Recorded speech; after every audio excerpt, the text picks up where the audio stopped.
Il y a d'un côté les humains, êtres de conscience, de langage, de culture, et de l'autre la nature, les animaux, les plantes, les rivières, réduits à des choses, des ressources, un simple décor pour nos existences. Cette frontière entre nous et elles nous semble aller de soi.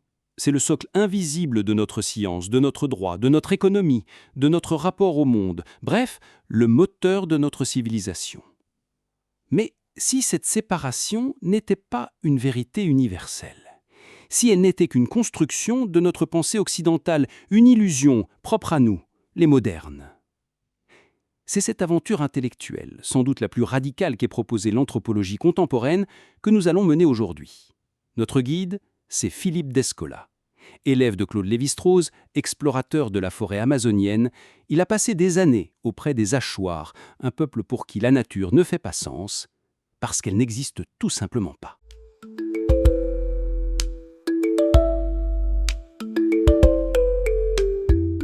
De retour en France, Descola va se lancer dans un projet titanesque, raconté dans son livre majeur « Par-delà nature et culture ». Il va comparer des centaines d'ethnographies pour créer une sorte de grande carte des différentes manières d'habiter le monde. Il nous dit que, face à n'importe quel être existant, un animal, une plante, une rivière, nous nous posons tous inconsciemment deux questions. Première question, cet autre a-t-il une intériorité, une âme, une conscience, comme la mienne? Deuxième question, cet autre a-t-il une physicalité, un corps, une matière, comme la mienne? Accrochez-vous, nous allons dessiner la carte de ces quatre mondes ensemble. Le premier monde, celui que Descola a connu en Amazonie, c'est l'animisme. La réponse des Achuars est oui, les animaux ont une intériorité comme nous, mais non, leur corps est différent. L'explication simple, c'est de se dire, nous, les humains et les pécaris, nous sommes au fond la même chose à l'intérieur. Nous avons une âme, une vie sociale, des intentions. Mais nous habitons des costumes différents. Mon corps est un corps d'humain, son corps est un corps de pécari. Le monde est une sorte de grand bal masqué des arts. Le deuxième monde, c'est le toténisme, que l'on trouve chez les aborigènes d'Australie. Là, la réponse aux deux questions est oui et oui. L'idée est qu'à l'origine, au temps du rêve, les humains et les animaux n'étaient pas différenciés. Mon clan, le clan du kangourou, et l'espèce des kangourous partagent la même essence originelle. Nos formes sont différentes aujourd'hui, mais ce n'est qu'une apparence. Au fond, nous sommes issus de la même matrice, nous partageons une intériorité et une physicalité primordiale. Le troisième monde, c'est l'analogisme. On le trouvait en Europe à la Renaissance ou dans les grandes civilisations chinoises ou aztèques. Là, c'est le grand puzzle. La réponse aux deux questions est non et non.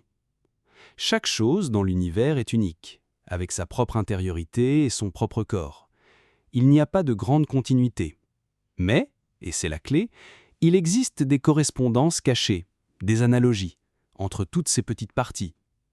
La médecine ancienne d'Hippocrate ou l'astrologie sont des pensées analogiques parfaites. On cherche des résonances entre le foie d'un poulet et notre avenir, ou entre la planète Mars et notre caractère.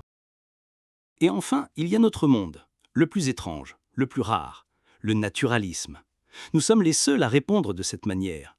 Non, les animaux n'ont pas d'intériorité comme la nôtre, mais oui, leur corps est comme le nôtre. C'est la grande rupture que nous avons inventée. D'un côté, une discontinuité radicale des intériorités. Nous, les humains, sommes les seuls à avoir une culture, un esprit, une conscience. C'est l'exception humaine. Mais de l'autre côté, une continuité totale des physicalités. Nos corps et ceux des animaux sont faits de la même matière, d'ADN, de cellules. Nous sommes tous soumis aux mêmes lois de la biologie. Et c'est précisément parce que nous pensons que leur corps fonctionne comme les nôtres que nous pouvons tester des médicaments sur des souris. La différence, pour nous, est à l'intérieur. La ressemblance est à l'extérieur.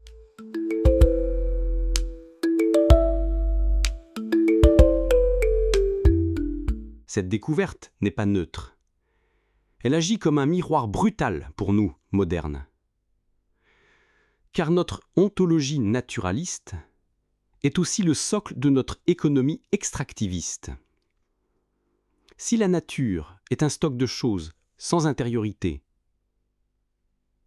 alors on peut l'exploiter sans scrupule. La crise écologique devient soudain lisible comme la conséquence directe de ce logiciel culturel.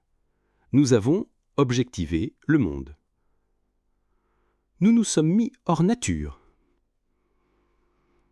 Descola ne se contente donc pas de dire « les autres pensent autrement ». Il dit « c'est nous qui sommes singuliers et peut-être dangereux ». L'aventure de Philippe Descola est une révolution conceptuelle. Il ne s'agit pas seulement de comparer des cosmologies exotiques. Il s'agit de décoloniser notre propre pensée. En nous montrant que notre séparation, nature, culture, n'est pas universelle, il nous ouvre la possibilité de penser autrement. Peut-être qu'il est temps de reconnaître des droits aux rivières, d'inclure les forêts dans nos parlements, d'inventer une écologie politique qui rompe avec le naturalisme. Descola n'a pas seulement étudié l'Amazonie, il nous a tendu un miroir. Et il nous a rappelé que changer nos manières de penser n'est pas un luxe académique, mais une urgence existentielle. Dans notre prochain épisode, nous resterons sur ces nouvelles frontières de l'anthropologie. Nous suivrons Tim Ingold, qui nous invitera à une autre forme de révolution. Cesser de penser le monde pour apprendre à le faire et à le suivre. D'ici là, regardez un arbre, un animal, une rivière. Demandez-vous si c'est une chose ou un quelqu'un. Et surtout, restez curieux.